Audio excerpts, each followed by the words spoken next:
예배 가운데 오신 우리 성도님들에게도 하나님께서 은혜 주시기 원합니다.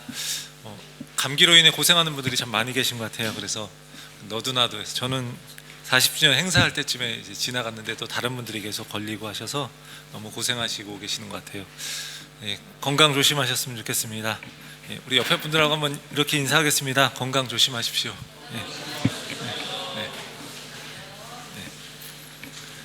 초대교회로 돌아가자라는 말을 들으신 적이 있으십니까? 지금 교회에 좀 아쉬움을 느끼거나 아니면 지금의 모습에서 좀 더 나아지기를 바라면서 초대교회의 아름다운 모습을 닮아가고자 할 때 하는 이야기입니다.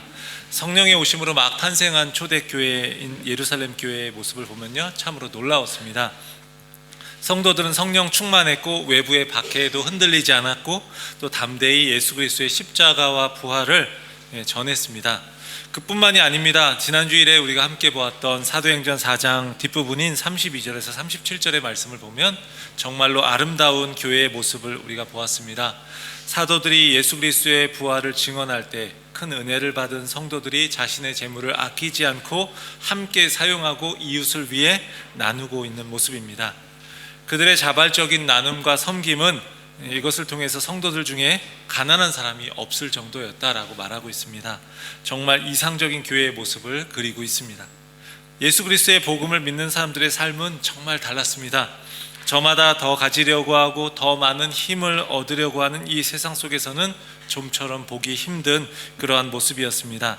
이들은 자신을 내어주어서 다른 사람을 섬겼고 다른 사람을 살리고자 자신을 희생했습니다. 그리스도의 사랑을 받은 자로서 그것을 희생이 아니라 당연한 것으로 여겼습니다. 그 대표적인 사람으로 바나바를 소개합니다. 그는 자기 밭을 팔아서 그 값을 사도들의 발 앞에 가지고 왔습니다. 어려운 사람들을 위해서 내놓은 겁니다. 바나바는 자신을 위해서 모든 것을 내어주신 예수 그리스도의 그 사랑을 받았기 때문에 자신의 것을 포기하는 것이 희생이 아니었습니다. 그것은 기쁨이었습니다.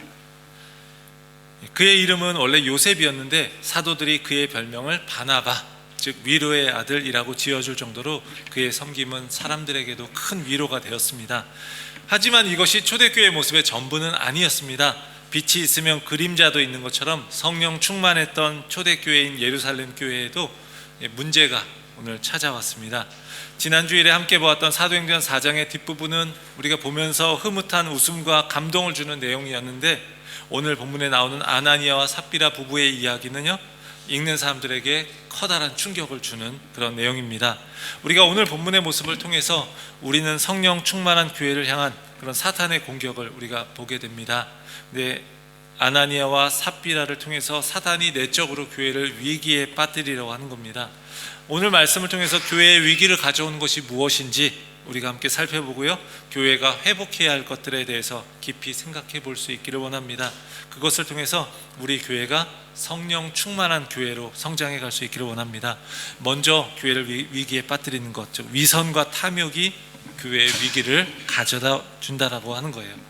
아나니아와 삽비라 부부가 자신들의 소유를 팔아서 사도들의 발 앞에 두었습니다. 그런데 그중 얼마를 감추었다고 2절은 기록하고 있습니다. 2절에 이렇게 이제 기록을 하는 거죠. 얼마를 감추었다라고 표현하고 있어요. 그래서 그 값에 얼마를 감춤해 그 아내도 알더라. 얼마만 가져다가 사도들의 발 앞에 두니, 이렇게 쓰여 있는데 이 말은 이런 이야기인가요? 너희는 왜 재산을 다 내놓지 않고 조금만 내놓느냐, 이렇게 말하고 있는 건가요? 그렇지 않습니다. 베드로가 4절에서 이렇게 이야기합니다. 땅이 그대로 있을 때에는 내 땅이 아니며 판 후에도 내 마음대로 할 수가 없더냐. 베드로가 무슨 이야기를 하는 거죠? 그것은 다 너희 재산이니까 너희가 다 가지고 있어도 상관없고 너희 마음대로 할 수 있는 것이야 라고 말하는 겁니다. 그러니까 예를 들면 처음부터 이렇게 이야기하면 되는 거예요. 제가 다 드리기는 어렵습니다. 절반 정도만 드릴 수 있을 것 같습니다 라고 해도 전혀 문제가 없습니다. 아예 얘기하지 않고 그냥 조용히 절반만 드려도 상관이 없습니다. 그런데 아무도 그들에게 그걸 드리라고 강요하지 않았어요. 절반보다 더 적게 드려도 상관이 없고요, 이 모든 것은 자발적으로 나누는 것이기 때문에 그렇습니다. 근데 이들의 문제는 자신들의 소유를 팔아서 그 값에 얼마를 감추고 나서 그렇지 않은 척 전부를 드린 척 했던 겁니다. 그렇다면 아나니아와 삽비라 부부, 왜 이렇게 위선적인 행동을 한 것일까요? 앞에서 나온 것으로 이렇게 보면 바나바가 받는 평가가 부러웠기 때문입니다. 위로의 아들이라고 하는 명예로운 이름을 얻은 바나바처럼 그들은 교회 공동체로부터 존경과 칭찬을 받고 싶었던 것입니다. 한마디로 그들은요, 자신들의 재물을 가지고 교회 공동체가 주는 명예를 가지려고 했던 거예요. 그러면서도 그 명예를 얻기 위해 자신의 전부를 내어놓을 마음은 없었습니다. 그러니까 결국은 거짓된 모습, 위선된 모습을 보이게 된 것입니다. 바나바의 훌륭한 점은요, 자신의 힘으로 자기의 것을 내놓았다고 여기지 않았다라는 것입니다. 굉장히 커다란 결단을 한 것이지만 바나바에게 그것은 대단한 일이 아니었습니다. 그는 자신의 것을 내놓은 것에 대해서 누군가 알아주기를 바라지 않았고요, 그 일로 이름을 떨치려고 하지도 않았습니다. 그는 하나님께서 받은 사랑이 너무나 컸습니다. 예수 그리스도의 십자가 그리고 부활의 복음, 그것으로 인한 감격과 은혜가 너무나 컸기 때문에 자신의 밭을 팔아서 바친 것이 희생으로 여겨지지 않았습니다. 이러한 그의 행동은 성령의 감동으로 된 것입니다. 그는 교회의 공동체의 사랑을 받았고 사도들도 그를 깊이 신뢰했습니다. 하지만 이렇게 귀한 헌신을 하면서 하나님께 아름답게 쓰임받는 바나바의 모습을 보면서 모두가 기뻐한 것은 아닙니다. 모두가 기뻐하는 게 맞는 것 같은데 그러지 않았다는 거예요. 아나니아와 삽비라는 바나바에 대한 비교의식과 경쟁심을 가졌습니다. 이러한 그들의 마음은 사탄에게 있어서 아주 좋은 먹잇감이 되었던 거예요. 바나바의 동기는 어려운 이들을 향한 마음에서 비롯되었고, 그래서 성령의 감동으로 인한 것이었습니다. 반면에 아나니아와 삽비라 부부의 동기는요, 경쟁심이었고 사람들에게 인정받고 싶은 욕심이었습니다. 그들은 바나바의 아름다운 희생과 나눔을 본받고 싶었던 것이 아니라 바나바가 누리고 있는 존경과 명예를 얻고 싶었던 것입니다. 바나바의 모습과 아나니아 삽비라 부부의 모습을 보면요, 겉으로만 보면 다르지 않습니다. 양쪽 다 자기의 것을 내어놓았어요. 팔아서 내어놓았어요. 하지만 바나바와 이들 부부의 동기는 완전히 달랐습니다. 또 성령 충만한 예루살렘의 교회, 그 공동체의 모습과 아나니아 삽비라의 모습은요, 겉으로만 볼 때는 같았습니다. 교회 공동체가 한 마음과 한 뜻이 되었던 것처럼 그들 역시 한 마음과 한 뜻이 되었어요. 겉으로 볼 때는 그렇게 다른 게 없어요. 문제는 이들 부부는 한 마음과 한 뜻이 되어서 돈의 일부를 숨기고 교회 공동체를 속이는 일에 호흡이 척척 맞았다는 거예요. 자신들의 욕망을 위해서 교회 공동체를 속이는 일로 하나가 되었습니다. 이것은요, 베드로의 말처럼 하나님을 속이는 일이었습니다. 아나니아와 삽비라 부부의 모습이 겉보기에는 바나바나 당시 성도들의 모습과는 별 차이가 없었어요. 하지만 동기에 있어서는요, 하늘과 땅 차이였습니다. 아나니아와 삽비라 부부에게서 하나님의 마음이 빠져 있었습니다. 이들은 부활하시고 승천하신 예수 그리스도께서 살아계셔서 모든 것을 지켜보신다는 것, 그리고 성령께서 사람의 마음과 생각을 알고 계신다는 것도 믿지 않았습니다. 아나니아와 삽비라 부부는요, 복음으로 변화된 사람들의 겉모습만 따라하면서 변화된 사람들이 누리는 존경만 얻고자 했습니다. 이들로 인해서 성령 충만한 교회 공동체에는요, 어둠이 들어오게 되었어요. 사랑하는 성도 여러분, 우리의 섬김의 모습 가운데 순전한 동기가 있기를 원합니다. 겉모습은 비슷해도 그 안의 모습은 우리 자신의 만족과 유익을 구하는 것이 아니라 다른 사람을 섬기고 주님의 몸된 공동체를 온전히 섬길 수 있는 그런 우리의 모습이 되기를 원합니다. 성령 충만했던 교회, 초대교회가 사단의 공격으로 위기를 겪을 수 있었다면 우리 역시도 마찬가지입니다. 우리의 믿음의 싸움은요, 계속되는 거예요. 그것을 우리가 잊지 않고 우리의 섬김의 동기를 날마다 우리가 새롭게 할 수 있기를 주님의 이름으로 간절히 축원합니다. 두 번째로요, 죄에게 마음을 내어줄 때 교회에는 위기가 찾아옵니다. 아나니아와 삽비라 부부는요, 은밀하게 일을 벌였지만 베드로는 그것을 파악합니다. 어떻게 알게 되었는지 본문에 나오진 않지만 성령 충만한 그의 영적인 통찰력이 느껴지는 그런 부분입니다. 이 부분에 대해서는 저는 그렇지 않다라는 것을 알아주시면 좋겠습니다. 그래서 저는 여러분이 뭘 잘못해도 잘 몰라요. 저는 베드로 같이 아직 성령 충만하지는 않은 것 같아요. 그게 다행이기도 합니다. 3, 4절의 내용을 함께 보겠습니다. 베드로가 이르되 아나니아야, 어찌하여 사탄이 내 마음에 가득하여 내가 성령을 속이고 땅값 얼마를 감췄느냐. 땅이 그대로 있을 때에는 내 땅이 아니며 판 후에도 내 마음대로 할 수가 없더냐? 어찌하여 이 일을 내 마음에 두었느냐? 사람에게 거짓말한 것이 아니요 하나님께로다. 베드로에게 와서 아나니아가 자기 소유를 팔아서 다 가져왔다라고 그렇게 말했기 때문에 베드로가 이렇게 책망하는 말을 했을 겁니다. 베드로가 아나니아에게 하는 책망의 말을 통해서 우리는 죄에 대해서 한번 생각해 볼 수 있습니다. 먼저 죄는요, 사단의 역사이면서 또한 자신의 의지로 행하는 겁니다. 성령이 충만한 교회 공동체이지만 아나니아와 삽비라라고 하는 개인 안에 남아있는 거짓과 탐욕과 위선 그리고 인정에 대한 욕구들이요, 사단이 역사하는 통로가 되었습니다.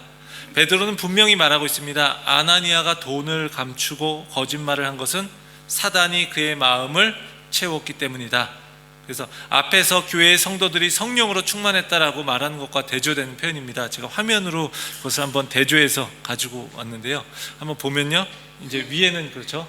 4장 31절 본문에 보면 무리가 다 성령이 충만하여 이게 파란색으로 표시가 되어 있고요. 그리고 그 아래는 사단이 마음에 가득했다라고 이제 이야기를 하고 있어요. 그러니까 아나니아의 경우는. 앞에 교회의 성도들이 성령으로 충만했다라고 이렇게 대조되는 표현을 쓰고 있고, 아나니아가 사탄으로 그 마음을 가득 채워서 이러한 죄를 짓게 되었다라는 말을 이렇게 대조해서 말하고 있는 겁니다. 그가 사단에게 자신의 마음을 내어주었기 때문에 그 마음은 더 이상 성령의 영역이 아니라 자신의 탐욕을 넓히는 사단의 영역이 되었다라는 겁니다. 이처럼 우리의 마음은요, 성령님과 사탄이 싸우는 영적인 전쟁터와도 같습니다. 우리가 성령님의 뜻에 순종하려면요, 사단에게 대적해야 하는 거예요.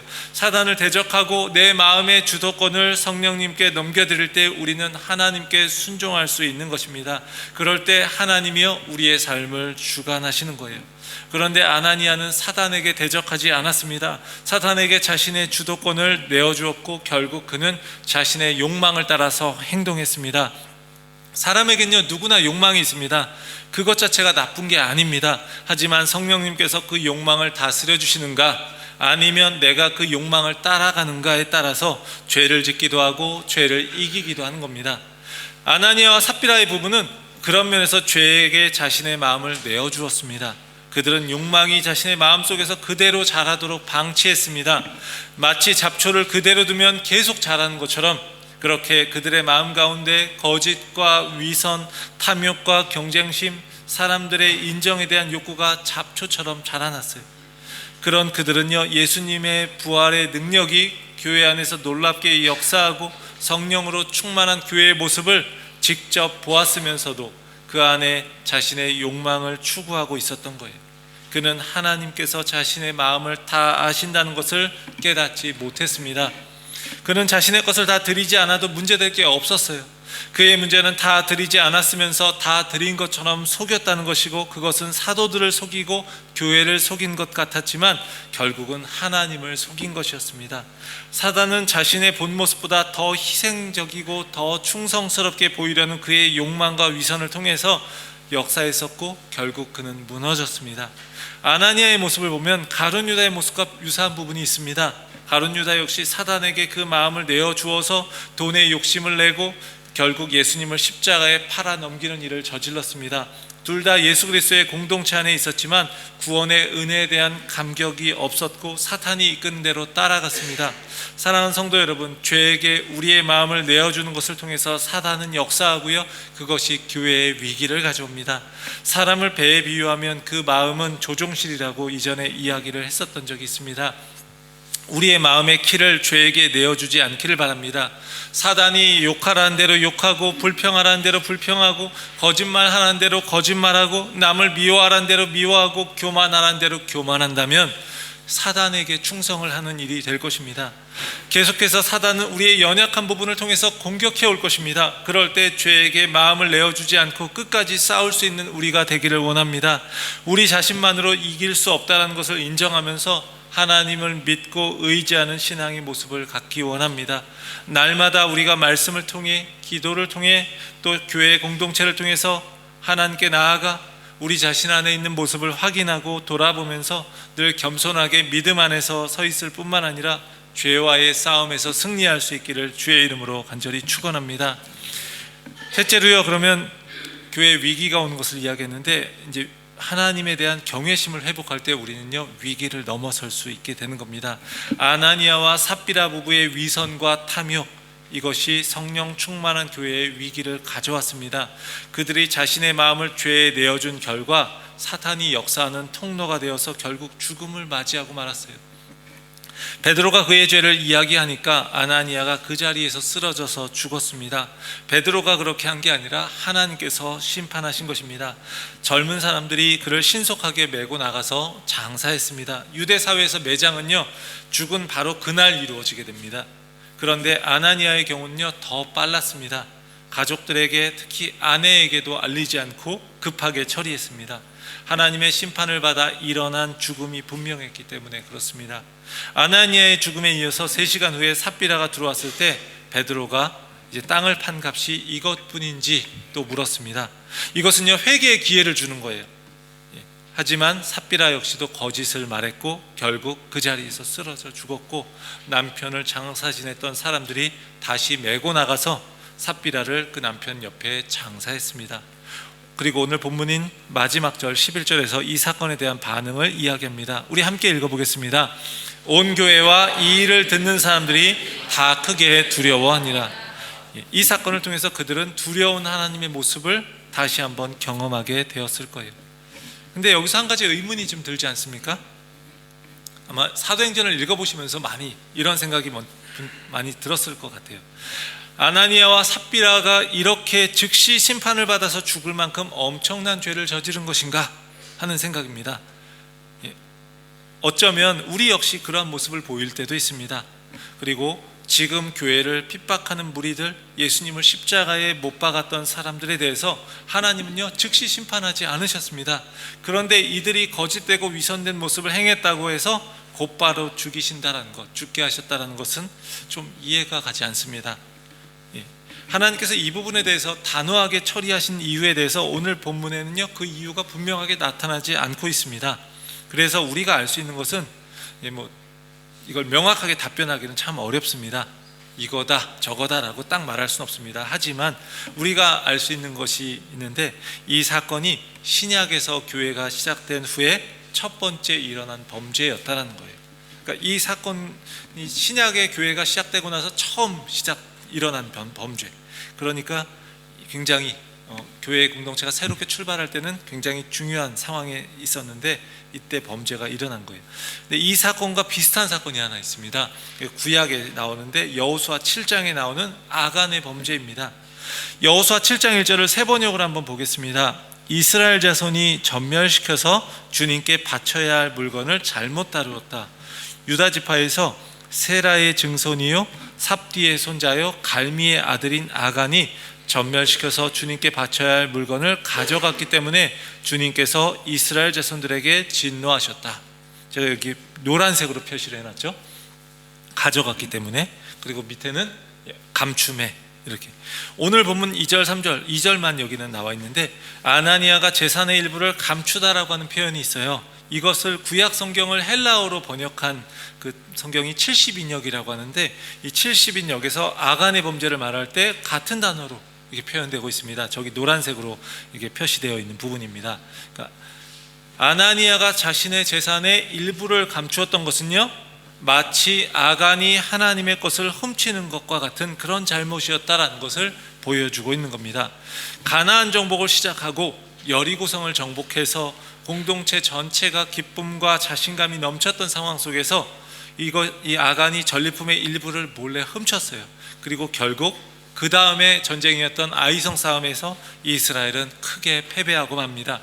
이에 여호수아가 이 싸움의 패배의 원인이 무엇인지, 누군가의 죄로 인한 것인지 이걸 하나님께 듣게 되고요, 그것을 확인하기 위해서 제비뽑기를 하게 됩니다. 아간은요 자신의 지파가 뽑히고, 12지파 중에서 자신의 지파가 뽑히고 자신의 가문이 뽑히고 자신이 뽑히는 식으로 이 점점 포위망이 좁혀오는데, 그런데도 자신이 죄를 지었다라고 그는 회개하지 않고 그 자신의 죄를 밝히지 않았습니다. 결국 아간이 범인으로 밝혀지게 되고요, 아간은 그의 그 가족들과 함께 처형되고 나서 하나님의 진노가 그치고 아이성 싸움에 다시 싸움을 해서 승리하게 돼요. 이것이 약속의 땅에서의 첫 번째 일어났던 범죄였고요, 하나님은 그 죄에 대해서 엄중하게 책임을 물으셨습니다. 이스라엘 백성들은요, 하나님의 백성들이기 때문에 그래요. 이제 처음 시작하는 공동체가 정결하기를 원하신 겁니다. 마찬가지로 이제 신약 시대에 성령님이 오시고 성령 충만한 교회 공동체가 탄생을 했습니다. 교회가 처음 출발하는 바로 그때에 이런 위선과 욕망과 거짓으로 인한 그런 죄가 들어오는 것에 대해서 하나님은 굉장히 엄격하게 다루고 계신 것입니다. 우리는 아나니아와 삽비라의 죽음을 보면서 하나님이 너무 지나치시고 가혹하시다라고 생각할 수 있습니다.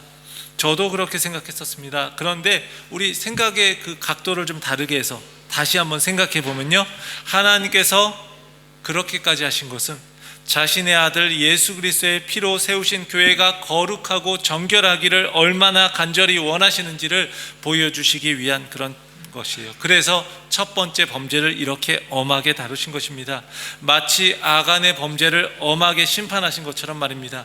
아나니아와 삽비라의 죽음을 보면서요, 온 교회와 이 이야기를 듣는 사람들이 두려워했다라고 우리가 아까 함께 읽었습니다. 이 사건을 통해서 드러난 그 하나님의 모습을 통해서 우리는 거룩하신 하나님에 대해서 깊이 생각할 수 있기를 바랍니다. 우리는 하나님을 생각할 때요, 사랑의 하나님이라고 고백하고 그 하나님을 참 좋아합니다. 나를 인도하신 하나님, 힘들 때 돌봐주신 하나님 참 좋아합니다. 물론 맞습니다. 그것도 중요합니다. 그런데 사랑의 하나님이라고 해서 그분이 우리가 함부로 해도 되는 그런 분을 말하는 것은 아닙니다. 할아버지가 아이가 해달라는 대로 다 해주니까, 다 해주면 그 할아버지의 수염을 잡아당긴다는 말이 있지 않습니까? 우리는 혹시 하나님을 그런 식으로 생각하고 있는 것은 아닌지 돌아볼 수 있기를 원합니다. 하나님은요, 한없는 사랑을 우리 가운데 베푸시는 분이시기도 합니다. 참 좋은 분입니다. 그런데 하나님은요, 또한 죄에 대해서 심판하시는 거룩하신 하나님이시기도 합니다. 이러한 거룩하신 하나님에 대한 우리는 경외심을 회복해야 하는 거예요. 하나님의 임재에 대한 경건한 두려움이요, 우리 가운데 필요합니다. 오늘날 우리의 예배, 하나님께 드리는 우리의 예배는 어떻습니까? 하나님에 대한 경외심이 있습니까?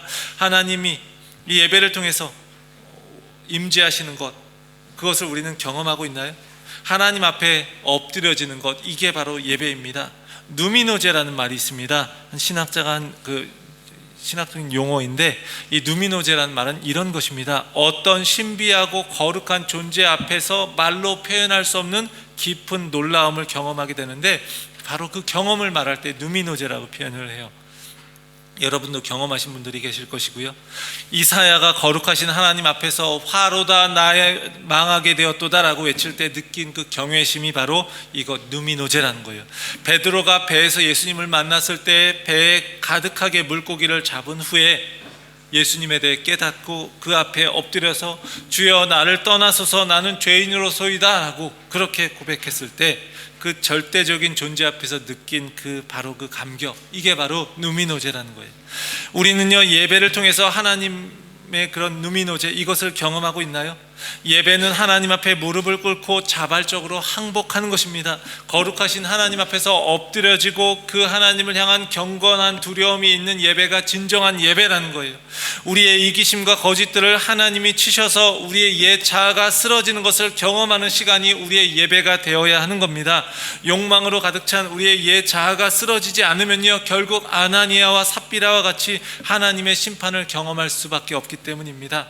사랑하는 성도 여러분, 우리의 삶에서 하나님을 향한 그 경외감, 그 경외심을 회복할 수 있기를 원합니다. 그분을 향한 거룩한 두려움을 늘 마음에 새기기를 원합니다. 그분이 죄를 미워하시고 그 죄에 대해서 엄중하게 다루시는 분이라는 것을 우리가 늘 기억할 수 있기를 원합니다. 그런 두려움이 있을 때요, 죄의 용서에 대한 은혜의 감격이 더욱더 커지게 되는 것입니다.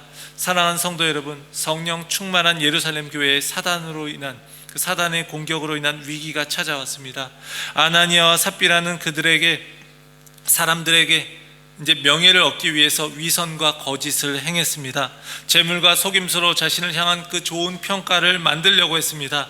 모든 것에 대한 참된 평가는 하나님께로부터 온다는 것을 잊어버린 탓입니다. 죄에 대해 마음을 열어놓은 그들은요, 사단의 도구가 되었습니다.